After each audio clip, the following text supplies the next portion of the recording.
Okey, ini function ni E kuasa 3 tolak dx. Kita punya soalan ni E kuasa. Okey, sekarang ni kita nak tunjukkan show one to one. So one to one function. Okey, kalau kita mudah nak lukis graf, kita boleh guna lukis graf lah kalau mudah. Okey. Kalau nak lukis ni boleh lah. Ataupun kalau tak nak lukis, okey. Saya tunjuk sikit ni, kalau katakan nak show one to one function. Nak show one to one function. One to one. Yang pertama guna graf. Maksud dia kalau saya ada graf kan, jadi kita guna vertical line test. Vertical line test. Kalau kena satu titik, maka dia adalah function tu one to one function. Tapi kalau langgar dua titik macam ni, so not one to one function. Okay, ini kaedah yang pertama lah. Kaedah yang kedua, kita boleh guna algebraic method nama dia. Yang pertama tadi graf, yang kedua dipanggil algebraic method. Algebraic method maknanya kita akan start dengan andaian adanya 2y. Adanya 2y. Kita proses sehingga kita dapat x1 sama dengan x2. Kalau dapat macam ni, maka kita boleh buat kesimpulan gx is one to one function. Okay. So tengok, kalau mudah lukis graf, lukis graf. Kalau rasa susah, kita akan buat secara pinggiran, algebraic method. Okay, katakan saya nak guna algebraic method. So gx equals to exponent to the power of 3 minus dx. Okay. Kemudian kita start dengan andaian let gx sub 1 equals to gx sub 2. Jadi kita akan ambil eksponen ni, gantikan setiap tempat x tu dengan x1 dan x2. Okay. So kita akan proses. Eksponen kita boleh hilangkan, kita boleh turunkan kuasa. Okay, kemudian kita proses, 3 boleh cancel, b pun boleh cancel. Akhirnya kita akan dapat x1 sama dengan x2. Okay. Bila kita berjaya sampai ke sini, maka terus kita buat kesimpulan gx is a one to one function. One to one function. Okay. Dari segi markah, okay, dari segi markah ni, ini kamu ambil, ini kaedah, kemudian yang ini adalah jawapan. Dia dua markah. Okay. Itu untuk soalan yang pertama. Ini kita nak show one to one. Jadi ingat, nak show one to one ni, kalau mahir graf, kita guna graf. Kalau tak mahir, gunakan algebraic method. Okay. Jadi kalau kita dapat x1 sama dengan plus minus x2, maka itu adalah contoh not one to one function. Okey, bila one to one, maka memang akan ada inverse. Itu soalan seterusnya, find the inverse function. Okay.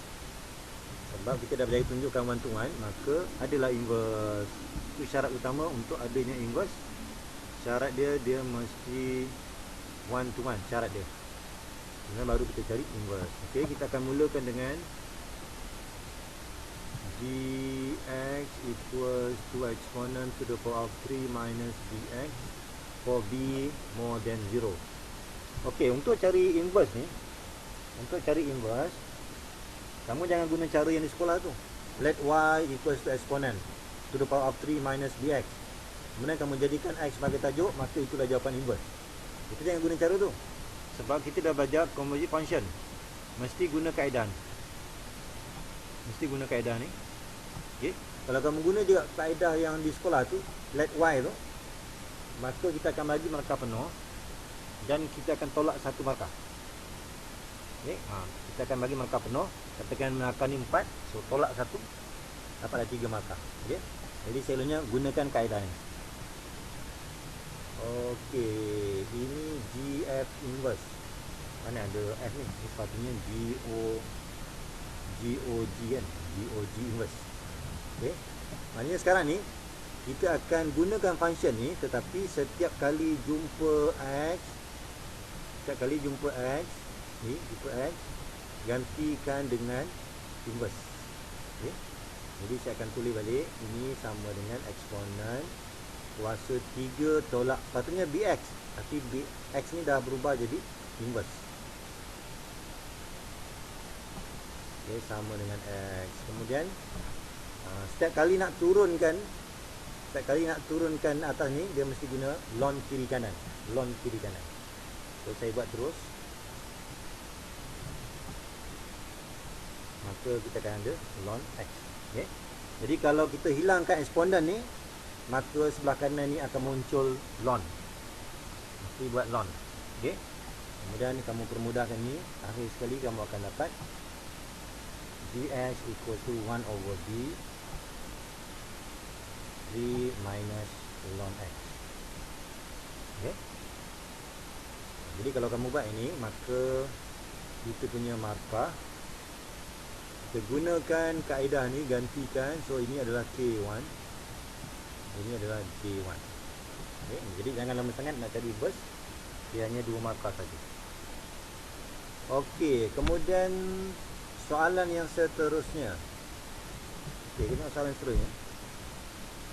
Find the inverse function. Okey, settle. Oh, 3 markah tadi ya? 3 markah. Mana satu lagi? 3 markah. Oh, okey. 3 markah maknanya akan ada 1 markah sendiri lah. Markah yang kedua ni sebab kita menggunakan log. Kita menggunakan log. Kita turunkan kuasa, hilang eksponen, muncullah ln, ataupun kamu ambil ln kiri kanan.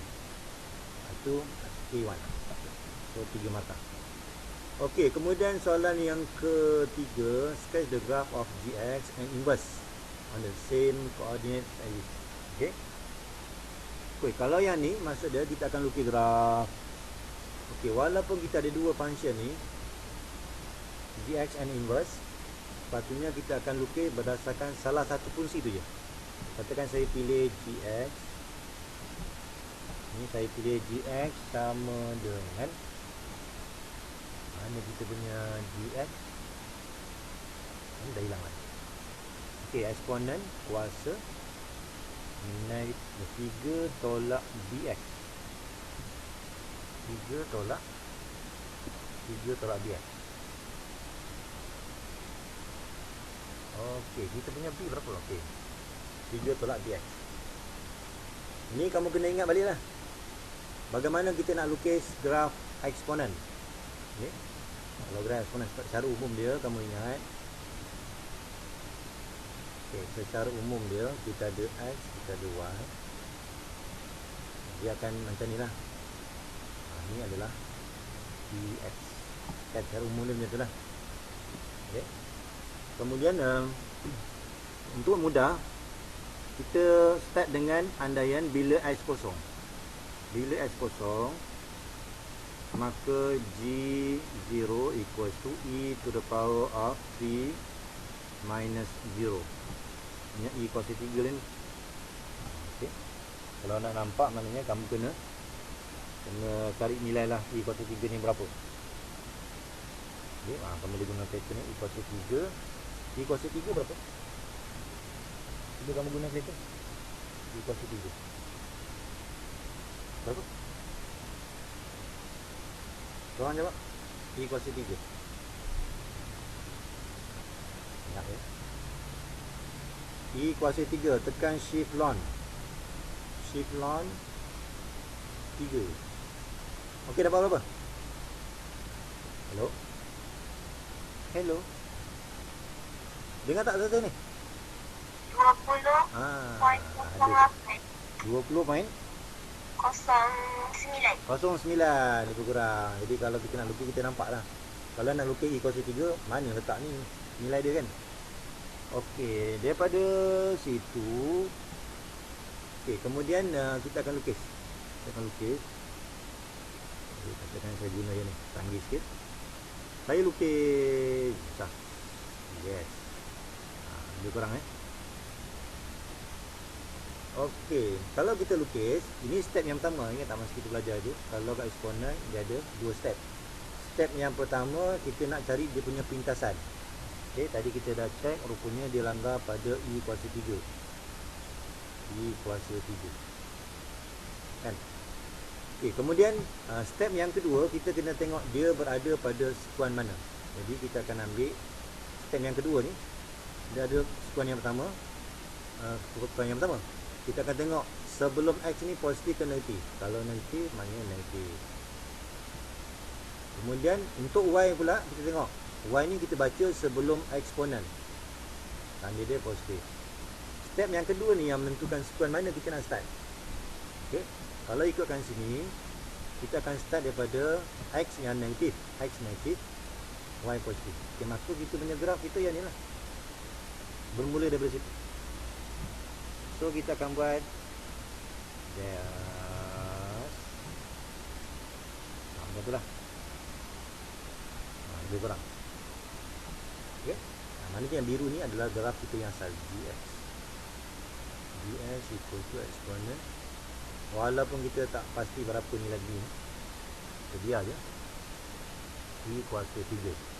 Okey, kemudian bila kita nak lukis graf inverse, tak payah kita lukis daripada function G inverse tu. Kita buat pantulan. Maksud dia, kita akan lukis dulu garis Y sama dengan X. Y ni garis Y sama dengan X. Mungkin ada tak nak buat ni macam ni. Kalau katakan saya ambil sini E3, maka ekspon E3 je lah. Kan dia sama kan. So sambung. Okay. Jadi kita pantulkan je. Cara kita nak pantulkan mudah je. Okay, cara kita pantulkan. Okay, warna apa lagi? Okay, kita ambil ni. E3 untuk paksi Y. Bila kita pantulkan, dia akan berubah menjadi paksi X. Jadi kita akan ambil E3. E3. Juga katakan dekat sini lebih kurang ini adalah E3. Okey, E3. Kemudian yang ini pantulan dia adalah di sinilah. Juga di sini. Maka nanti kita akan nampak kita punya graf dia akan jadi apa? Betul. Mesti melalui ni perselangan. Yes, ada gigil di sini. Dia akan pergi ke sini. Kurang. Ini adalah jawapan untuk G inverse. Okey. 3 tolak log X. Okey, boleh faham? Boleh. Okay. Jadi bila kita lukis, pastikan label kena lengkap. Label perlu lengkap. Ini ada paksi X, ada paksi Y. Kemudian pintasan, yang penting pintasan ni. E kuasa 3, nak tulis E kuasa 3 ataupun nak gunakan 20.09 pun boleh. Okay. Untuk lebih tepat, biarkan E kuasa 3. Cara kita nak dapatkan graf untuk inverse bukan daripada function ni. Kita dapatkan daripada pantulan Y sama dengan X. Jadi kita pantulkan. Okay. Jadi dia mudah je. Kalau Y asalnya E kuasa 3, pantulan dia X tu yang E kuasa 3. Kemudian kita ambil satu lagi. Kalau point sini, pantulan dia sini. So kita sambungkan. Okay. So dapatlah kita punya graf. Okey, kemudian soalan dia apa? Sampai situ je kan? Dia suruh sekali ada graf, dah cukup. Tak perlu kita cari domain, tak perlu kita cari inverse. Soalan tak suruh kan? Soalan tak suruh. Okay, so tak payah kita cari. Okay, cuma sekadar kalau kita katakan saya ini cuma saya nak bincang sikit kalau bagaimana kita cari domain. Domain of G ni dia sebenarnya kalau kita nak kaitkan dengan inverse, dia ada range of inverse. Sama je. Okay, jadi kita hanya ikut pada domain of G. Kalau ikutkan yang biru ni, domain dia adalah negatif infinity sampailah infinity. Kan? Sampailah infinity. Kemudian range of G, dia sebenarnya kalau nak kaitkan dengan inverse, dia dibaca sebagai domain. Okay. Range maksud dia ni lah. Ini kosong sampai atas. kosong tak termasuk. Sampai lagi. Okey. Yang not ni maksudnya ini tak termasuk dalam soalan. Ini saja saya tambah. Dalam exam tak payah tulis. Jadi kalau soalan minta. Okey, soalan nombor 4, kita diberi function f(x), state the interval of x where f is defined. Okey. Ini soalan ini maksud dia merujuk kepada domain. Ni statement ni merujuk kepada domain. Okey, domain tu apa? Okey. Jadi kalau ikut pada domain, sebelum ni saya dah bagi tahu dah ni. Kalau nak cari domain, bergantung kepada kita punya fungsi dia. Kalau katakan dalam bentuk square root, maka domain tu kita guna syarat lebih besar dan sama dengan. Sebab square root of negative tak ada. Okey. Maka domain dia yang ni. Maksudnya kalau nak gunakan interval, ambillah nilai kosong sampailah infinity. Okey. Hanya pilih sama ada dalam bentuk inequalities ataupun interval. Kalau katakan kita ada graf bentuk per, maka domain dia adalah semua nilai kecuali kosong. Okey, maknanya kalau kita nak buat interval, ataupun saya boleh tulis macam ni, all real number except 0. Itu adalah domain dia, semua nombor kecuali kosong. Okey, yang ketiga, kalau katakan kita ada graf y sama dengan 3 per square root of x. Kalau kita nak kira, kita ambil je syarat domain tu adalah tadi. Kalau syarat square root, kita guna lebih besar dan sama dengan. Masalahnya di bawah mana boleh sama dengan, so kita ambil syarat lebih besar. Okay. Ini semua bergantung kepada fungsi soalan yang diberi. Yang ketiga, kalau kita diberi dalam bentuk log, maka nak cari domain tu gunakan syarat lebih besar daripada kosong. Sebab ln kosong tak ada, dia mesti bermula dengan nilai yang positif 0.1 dan ke atas. Okay. Maka kalau soalan kata find the domain of y equals to ln x, so inilah jawapan dia. Okay. Okay, jadi untuk yang ni, kita boleh gunakan syarat yang pertama sebab digunakan syarat square root. Okay. Jadi untuk soalan yang awal ni, kita gunakan syarat, saya selalu soalan ni, ini kiranya kita nak cari domain ni. Okay, jadi saya ambil je dalam square root tu, gunakan syarat besar dan sama dengan kosong. Ini gunakan nota nombor 1 ni. Nombor 1. Okay. Kemudian kita proses, nanti kami kerjakan ni. Akhirnya kamu akan dapat less than 4. Okay. Nak tulis dalam sini ataupun boleh dalam bentuk infinity to 4. Okay, dari segi markah dia adalah sini. Ini kaedah Q1 dan jawapan. Okey, boleh faham?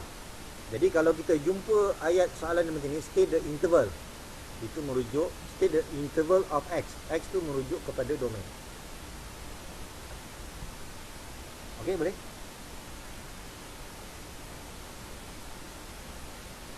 Boleh ke? Tak faham tanya, jangan diam ni. Okey, kemudian soalan yang kedua, find the inverse function of f. Okey, maknanya kita nak mencari inverse. Okay. Kalau kita nak cari inverse, ini tak nak betul, sekarang nanti. Okey, bila kita nak cari inverse, berapa? Maka kita akan gunakan syarat. Dengan guna cara sekolah, kita gunakan f o f inverse samakan dengan x. Itu dia punya cara dia. Ini memang sebelah kanan ni memang sentiasa sama dengan x. Okay. So saya tulis balik function kita yang asal. Yang asal adalah square root of 2 minus x over 2. Okay. Jadi kita akan gunakan function yang asal ni. Setiap kali jumpa x ni, gantikan dengan inverse. Okay, maka kita akan buat square root of 2 minus inverse.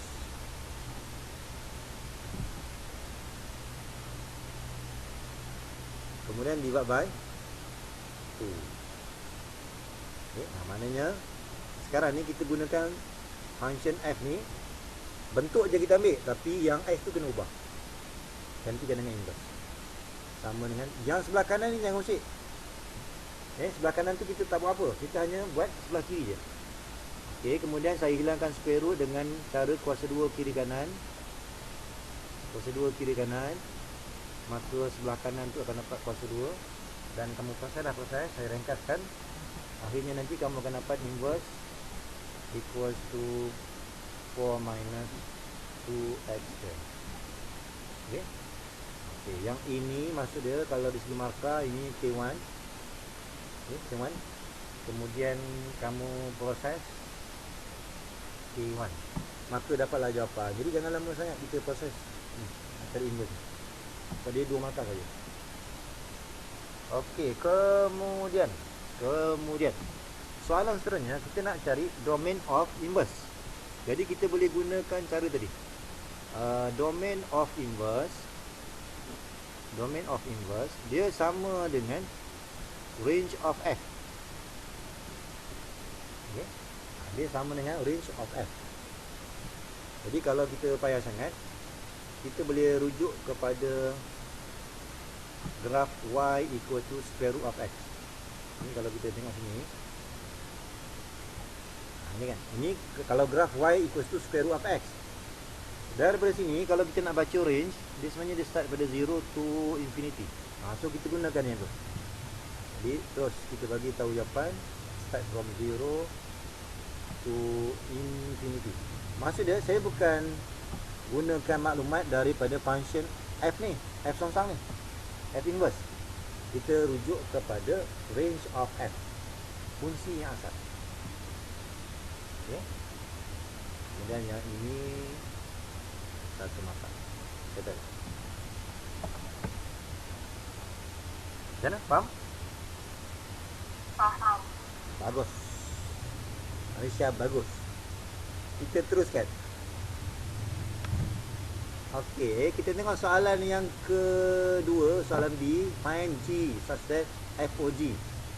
Okey, maknanya okey, kita ambil ni. Soalan B. Soalan ni sebenarnya G tu berapa? If FOG equals to x plus 2. Okay, sekarang ni kita dah ada function. Function f ni kita dah ada dah.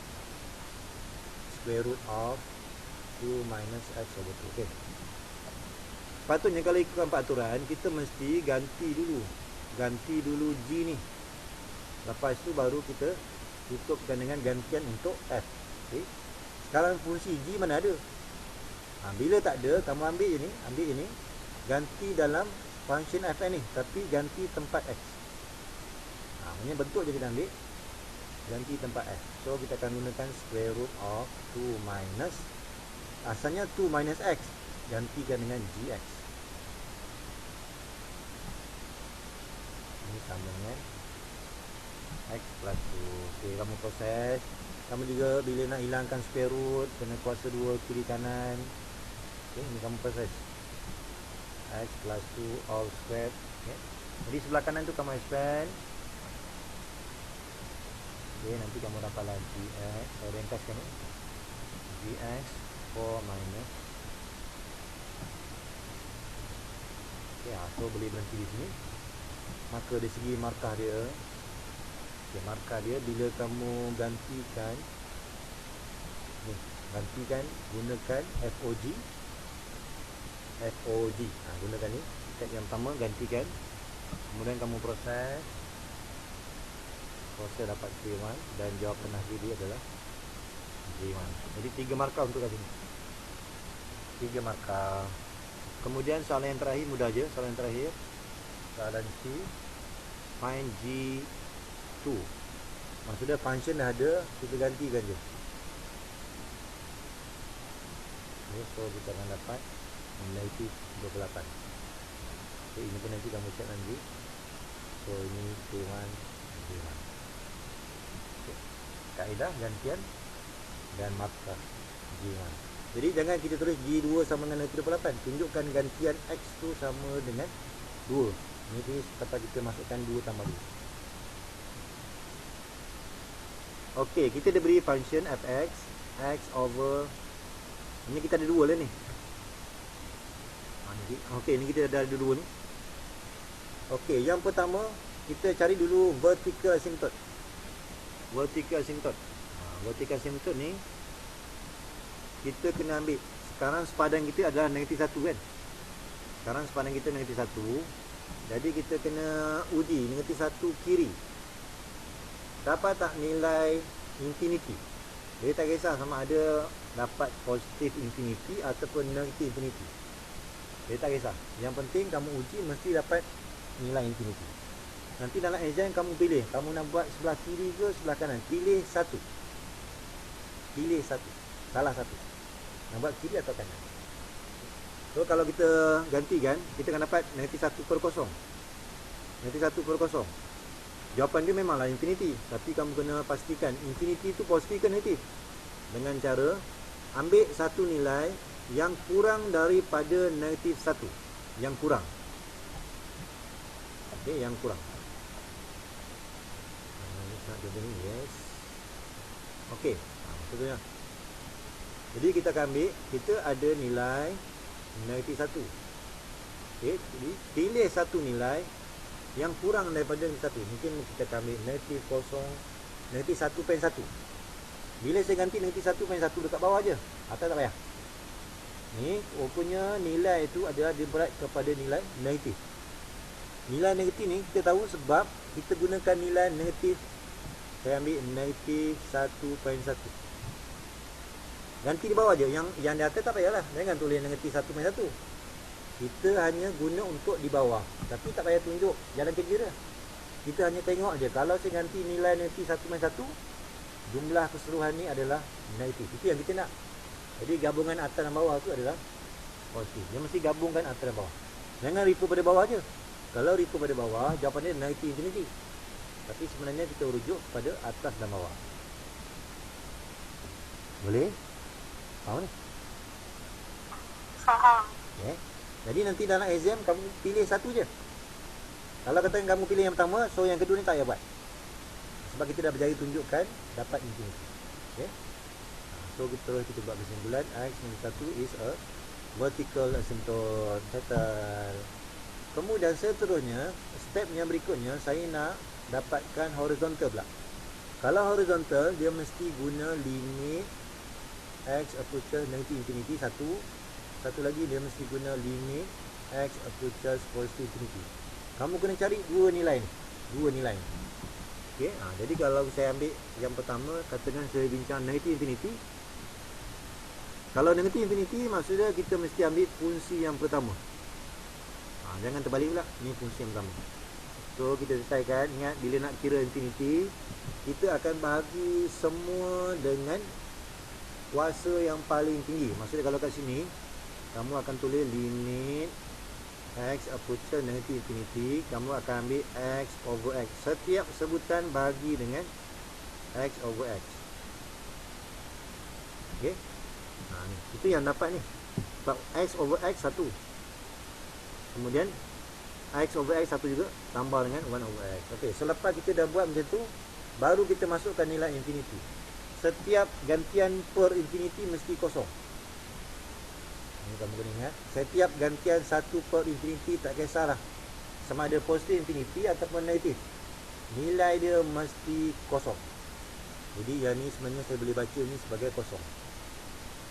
Okey, itu jawapan dia 1. Yang ni kalau kita berjaya dapat nilai 1, maksud dia horizontal kita yang pertama adalah Y sama dengan 1. Itu maksud dia. Okey. Kemudian kita buat pula untuk yang kedua pula. Yang kedua. Mesti buat ya, mesti buat. Mesti buat yang kedua, okey. Kemudian kalau kita ni ganti sama juga cara dia, akhirnya kita akan dapat negatif 2. Okey. Walaupun kita gantikan 1 per positif infinity, memang nilai dia sentiasa kosong. Okay. Ni kalau kita berjaya tunjukkan ni, ini adalah horizontal Y sama dengan negatif 2. Jangan tulis horizontal X sama dengan. Okay. Dia mesti guna Y. Jadi kita boleh buat kesimpulan Y equals to 1 and Y equals to negative 2 horizontal asymptote. Okey, boleh faham? Ingat balik vertical dengan horizontal, ingat lagi tak? Okey. Sir, Ya.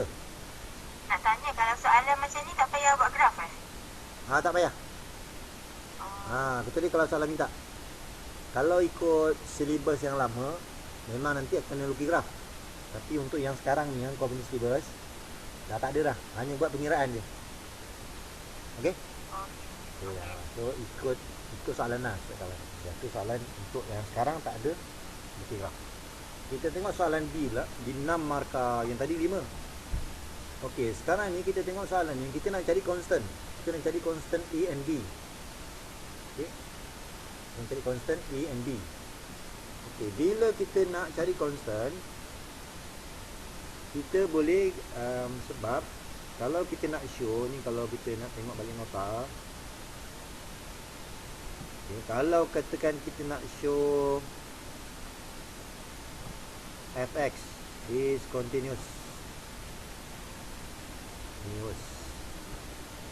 on interval. Okey, maka yang pertama, kamu kena tunjukkan. Okey, kita akan tunjukkan. Ini katakan saya start dengan, katakan pada titik lah. Kita bukan bincang dulu, kita bincang pada titik lah. Kalau kita bincang pada titik, katakan titik tu x sama dengan k lah, contoh je ni. Maka kalau kita nak show, kita kena ambil fk mesti define. Define ni maksud dia, bila saya kira, nampak nombor dia. Nampak je nombor tu, itu define. Yang kedua, kita kena buat limit x approaches k fx exist. Kita kena tunjukkan exist ni, tapi kita tak boleh dapatkan terus. Kita nak tunjukkan yang kedua ni, dia tak boleh dapat terus. Kamu kena kira ni, kamu kena kira tunjukkan limit x approaches k kiri ni, dia sama dengan kanan. Okay, jadi kalau kita nak show yang kedua ni, dia tak boleh terus dapat jawapan, dia tak boleh. Dia mesti tunjukkan kiri berapa, kanan berapa. Kalau sama, maka exist. Okay? Dia mesti melalui yang ni. Kemudian yang ketiga, kalau kita nak show continuous, yang ketiga, adakah jawapan yang pertama sama dengan jawapan yang kedua? Kalau sama, maka kesimpulan dia fx is continuous. Okay? Ini kalau kita nak show lah. Okay, jadi sekarang ni bila kita nak cari constant,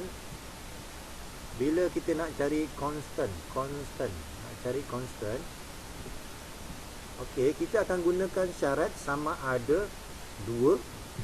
Kita akan gunakan syarat sama ada 2 atau 3. 2 atau 3. Kalau 2, biasanya yang soalan tu kalau ada kiri kanan. Okay. Boleh? Kalau kita cari constant, tengok soalan tu ada tak kiri kanan dia. Kalau ada, maka guna syarat yang kedua. Syarat yang ketiga ni, kalau kiri kanan dia tak ada. Kiri kanan dia tak ada. Okay. Contoh, ini saya bagi contoh contoh. Katakan function kita tu, ni saya bagi contoh ini. Ni nilai 2, ni nilai 5. Ni untuk lebih besar daripada 1, kurang daripada 1. Ini contoh. Katakan ini saya ada 2A lah contoh. Contoh 2A. Soalan kata cari A. Okay? Jadi kalau kita tengok soalan tu ada kiri kanan, maka kita akan gunakan syarat yang kedua. Syarat yang kedua. Tapi kalau kita nak cari constant, katakan ini fx. Katakan nombor yang samalah, ni 2A. Ini untuk nilai x sama dengan 1. Kemudian 5, ini untuk x not equals to 5. Contoh. Apalah not equal to 5. Ini contoh lain. Sempadan dia 1. Yes. Kan? Okey, kalau macam ni, maksud dia Kalau saya nak bincang juga syarat yang kedua, dia mesti ada kiri, mesti ada kanan. Masalahnya kiri berada kat mana ni? Kiri, atas ke bawah? Kalau saya nak bincang kiri, atas ke bawah? Hello, hello. Hello. Tolong jawab. Kalau saya nak bincang satu kiri nak ambil mana? Atas ke bawah? Bawah. Bawah kan, kiri kan. Kalau satu kanan? Atas. Satu kanan. Ya betul. Bawah. Bawah lah kan. Sebab kalau saya lukis graf, kalau saya buat number lain lah, nilai not equal tu maksud dia selain daripada satu. Saya lukis ni, selain daripada satu. Kan.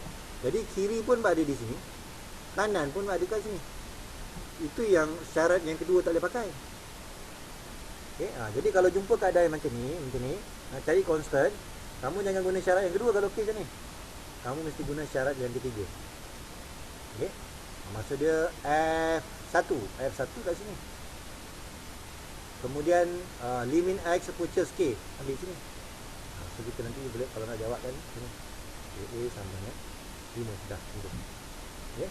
Maknanya saya gunakan syarat yang ketiga.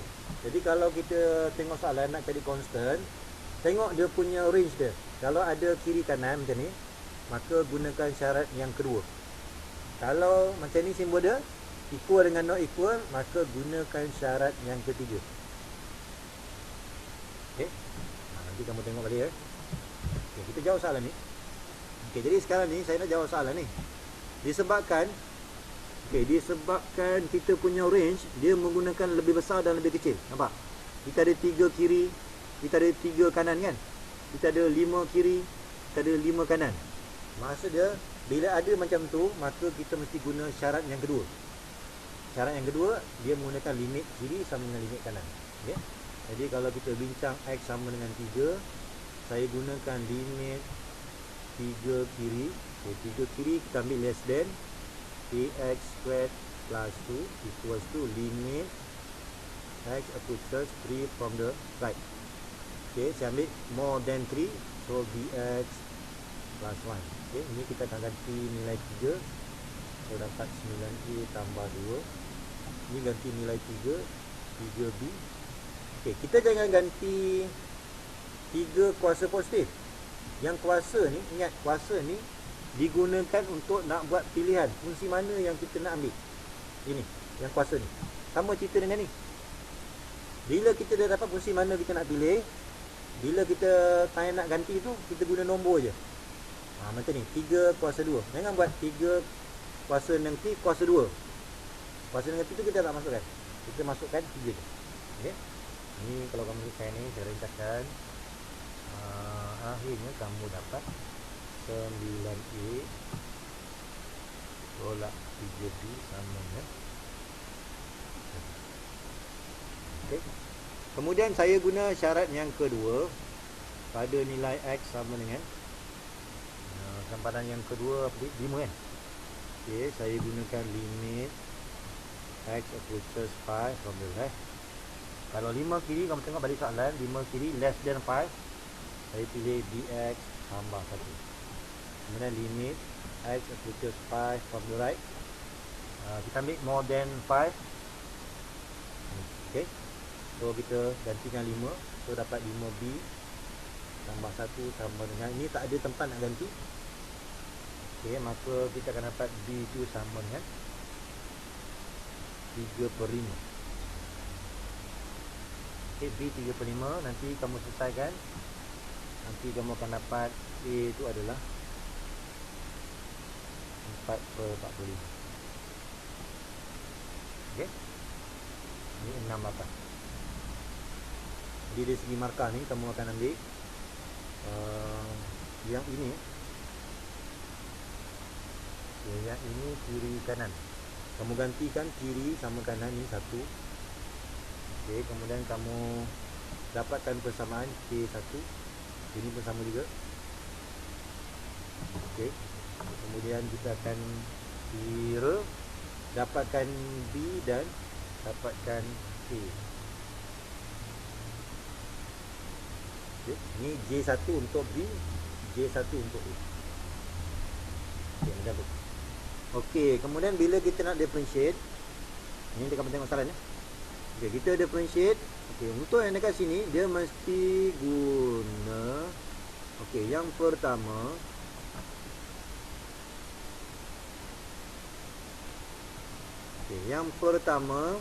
kita jangan differentiate dulu. Kita boleh turunkan kuasa. Ni kita guna property, turunkan kuasa. Okey, lepas tu bila kita nak differentiate, yang ni kita tak perlu buat product rule sebab ln 3 ni nombor.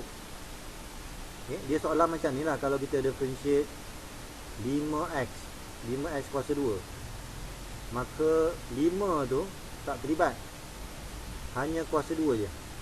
Okay, so sama dengan ni lah. Jadi ln ni tak terlibat, so kekalkan ln 3 ni. Kita differentiate x squared, dapat 2x. Tu akhirnya dapat ni. Boleh? Kemudian untuk second derivative ni, kalau saya itulah. Untuk second derivative dia seolah macam ni lah. Kalau kita ada y sama dengan 5x, maka bila kita differentiate, buang je x ni, ambil nombor. Sama cerita dengan ni lah. Sekarang ni nombor darab x, nombor darab x. Bila kita differentiate, x ni hilang. Okey, dapat 2 ln 3. Okey, 2 ln 3. Okey, kemudian bila kita dah ada first derivative and second derivative, kita ganti kan. Ganti dalam equation tu sebab kita nak show dapat tak kosong. Okey. So kita gantilah. Gantikan dua dx, gantikan second derivative. Gantikan y over x. Y ni pastikan ambil ni. Ni pastikan ganti x ln 3 cos x. Okey. Kemudian bila perkan dengan x, sebenarnya x ni dia boleh turun. Dia akan jadi x kuasa 2. Bila x kuasa 2, kita boleh cancel. Akhirnya kita akan dapat x. Okey, so itu jawapan. Bila kita permudahkan, betul lah dapat kosong. Okey, ini parametric equation. Ini parametric equation. Kita nampak kita ada 3 sebutan variable, kita ada 3 x, t, y. Maka mesti guna chain rule. Okay. Jadi ingat kalau kita nak selesaikan parametric equation differentiation, dy dx mesti gunakan